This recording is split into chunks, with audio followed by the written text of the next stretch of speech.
জীবনে যা ওই করছি না করছি, তবে জান্নাত যাওয়ানের একটা রাস্তা খুঁজে পাইছি।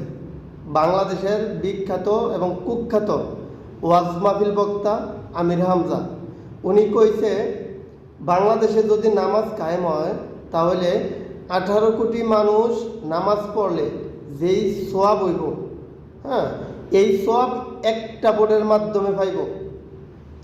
একজন মানুষে যদি একটা ভোট দেয় 18 কোটি মানুষের নামাজের সব পাইব। তাহলে দেরি করার কোনো দরকারই নাই। আমরা এখন থেকে ভোটের লাগে লাইন ধরি, এখন থেকে খানা চিরা মুড়ি নিয়ে যায় লাইন ধরে বয়ে থাকি। হ্যাঁ, কোন সময় ভোটটা দিব? 18 কোটি মানুষের নামাজের সব কোন সময় নিব? এক ভোটে 18 কোটি, 2 ভোটে দ্বিগুণ, 3 ভোটে আরও দ্বিগুণ।